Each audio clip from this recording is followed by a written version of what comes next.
दध न गला तापर को अक्षर आसीब दध न पर कौन हाड़ीदास लिखिले संसार घटना घटुथिबो बोली परद्रव्य पर नारी की पड़े हरिबे दुष्ट प्रमाद पड़िब अनेक पापी होइबे नष्ट प्रमाद पड़िब अनेक पापी होइबे नष्ट प्रमाद पड़िब अनेक पापी होइबे नष्ट कहले परद्रव्य पर नारी की बड़े हरिबे दुष्ट पर नारी परद्रव्य ये दीटार बेसी हरण हम आजिकल होनी कि आजिकल देखो महापुरुष मालिकार लिखिछन बोले ठूल ब्रह्मांड जे हरि उठिबो ठाबे ठाबे गोड़ जुत होइबो ठाकुर माने जे पड़ी पाइबे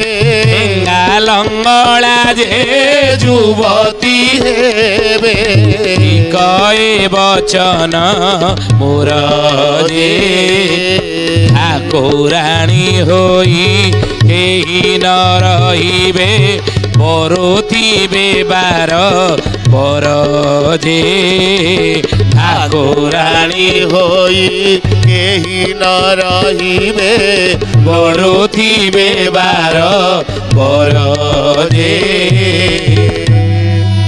नहीं आज होनी तो ठूल ब्रह्मांड जे थरी उठिब ठरे लिखिले ठूल ब्रह्मांड जे थरी उठिब पुणी से ठरे लिखिले ठाबे ठाबे गोल एवं चौतीसा प्रथम अक्षर सब गोटे अक्षर ही आरंभ हम ठाबे ठाबे गोल युद्ध हो ठाबे ठाबे सब गोल युद्ध होनी कि ठाकुर माने जे पढ़ी पाइबे ठाकुर माने आज नीतिकांति देखु सब दिय देवता मंदिर कौन ठीक समय आज होना आ नीति बंद कर दौरान श्रीमंदिर रे बड़ देउड़े नीति सब बंद कर दौना 4 घंटा लेट 5 घंटा लेट ठाकुर नीति विलम्ब हो नहीं अनेक मंदिर ये ठाकुर माने जे पढ़ी पाइबे ठेंगा लंगड़ा जे युवती हेबे युवती माने नारी माने ठेंगा लंगड़ा हेबे महापुरुष मालिका लिखिछन हो ठरे लिखिले पुणी ठरे कहले ठीक ए वचन सत्य जे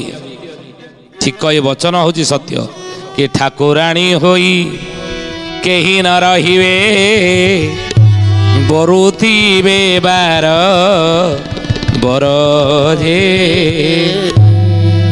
बोले ठाकुराणी है कहीं रहिबे नाही सीता ठाकुराणी हम कहूने सीता ठाकुराणी पतिव्रता नारी तेणु ये ठाकुराणी है कि सीता भली कहीं रहिबेनी संसार रे कौन करुथिबे ना बरुथिबे बार बर जे बुझिले 12 बर स्वामी थिबो किंतु 12 बर बरुथिबे महापुरुष मालिका लिखिछन बुझिले हे ज्ञानी गुणी मंडली सुधी जानी ये मिछ नुह कहले सुता संगे प्रीति पियर करिबे बराबर भंडु थिबे सावित्री व्रत जे घरे घरे हेबो जनके सती न थिबे मालिकार नाम होला शिवकल्प नवखंड निर्घंट बुझिले तेणु महापुरुष कहले कहले बाबू रे कौन करिबे ना परद्रव्य पर नारी की पड़े हरिबे दुष्ट प्रमाद पड़िब अनेक पापी होइबे नष्ट प्रमाद पड़िब अनेक पापी होइबे नष्ट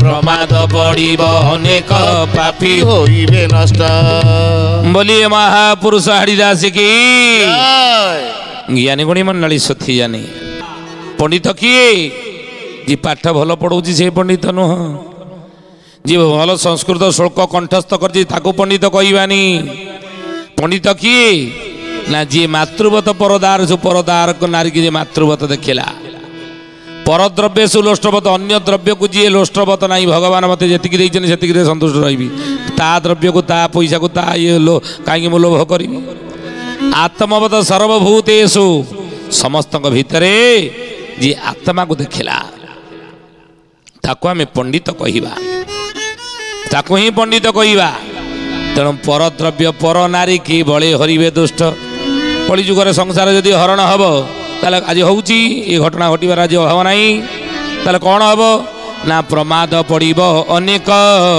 पापी होइबे नष्ट ଅନେକ ପ୍ରମାଦ ପଡ଼ିବ ତାଙ୍କ ଉପରେ। ଯିଏ ଭଳି କୁକର୍ମ କରୁଥିବେ ଦୁଃଖ ପଡ଼ିବ। ଦ ଧ ନ ପ ଗଲା, ତାପରେ କ'ଣ ଅକ୍ଷର ଆସିଲା ନା ପ ପରେ ଫ। ଫରେ କ'ଣ ଲେଖିଲେ? ଫିରି ଫିରି ପାଣି ବରଷା ଇନ୍ଦ୍ରବୃଷ୍ଟି ନୋହିବ, ଫଳ ହାନି ହୋଇ ଧରଣୀ ଅଦଭୂତେ କମ୍ପିବ। ଫଳ ହାନି ହୋଇ ଧରଣୀ ଅଦଭୂତେ କମ୍ପିବ, ଫଳ ହାନି ହୋଇ ଧରଣୀ ଅଦଭୂତେ କମ୍ପିବ। ଫିରି ଫିରି ପାଣି ବରଷା ଇନ୍ଦ୍ରବୃଷ୍ଟି ନୋହିବ। ଫରେ ଲେଖିଲେ, କହିଲେ ଫିରି ଫିରି ବର୍ଷା ହେବ, ସ୍ୱାଭାବିକ ବର୍ଷା କଳିଯୁଗରେ ହେବନି। ଯେତେବେଳେ ଜାଣିବୁ କଳିଯୁଗ ଶେଷ ବେଳା, ସ୍ୱାଭାବିକ ବର୍ଷା ହେବ ନାହିଁ, ଫିରି ଫିରି ବର୍ଷା ହେବ।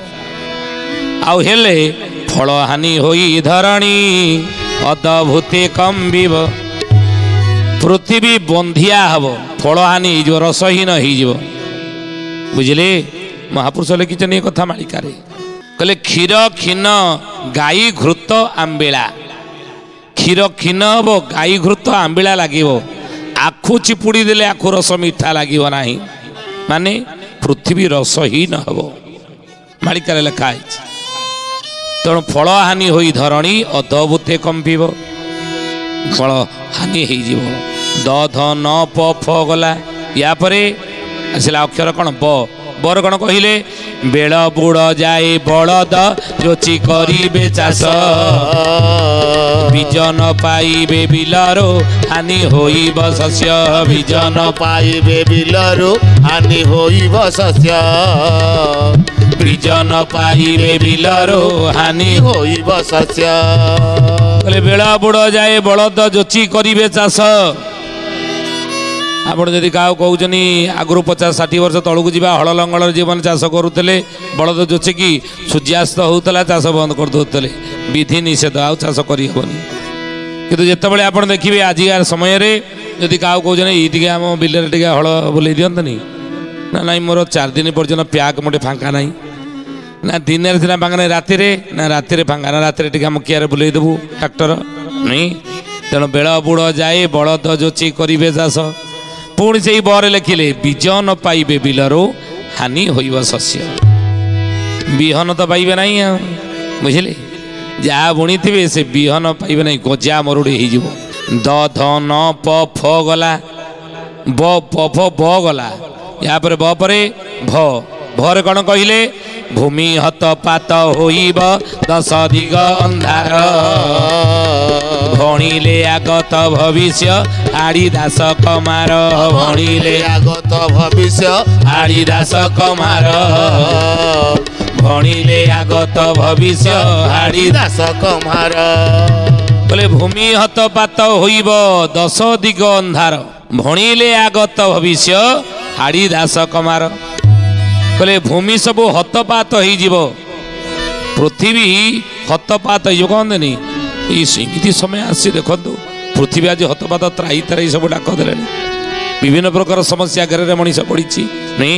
ସେଇଥିପାଇଁ ମହାପୁରୁଷ ମାଳିକାରେ ଲେଖିଲେ ଲହ ଲହ ଜୁହା କରିଣ ବଉଳ କାଳିକା ପିଇବେ ରକ୍ତ, ଯୁଗ୍ନି ଯୋଗ ମାୟା ବଢ଼ାଇଣ କାୟା ଉଦର କରିବେ ତୃପ୍ତ। ଜୟ ଜଗନ୍ନାଥ ପତିତ ପାବନ ଓଡ଼ିଶା ବଡ଼ ଠାକୁର, କଳ୍ପ ବଟବାସୀ ପ୍ରଭୁ ବ୍ରହ୍ମ ରାଶି କଳି କଳୁଷ ନାଶନ। ଲହ ଲହ ଜୁହା କରୁଣ ବଉଳ କାଳିକା ପିଇବେ ରକ୍ତ। ହାଡ଼ିଦାସ ଲେଖିଲେ ଯୋଗ୍ନି ଯୋଗ ମାୟା ବଢ଼ାଇଣ କାୟା ଉଦର କରିବେ ତୃପ୍ତ। ସେତେବେଳେ ଆଉ ସେଇ ସମୟରେ ମହାପୁରୁଷ ଲେଖିଛନ୍ତି ଝାଳ ପୋଛୁ ପୋଛୁ କନକ ଦେବୀ ଯେ ମହି ଉଶ୍ୱାସ କରିବ।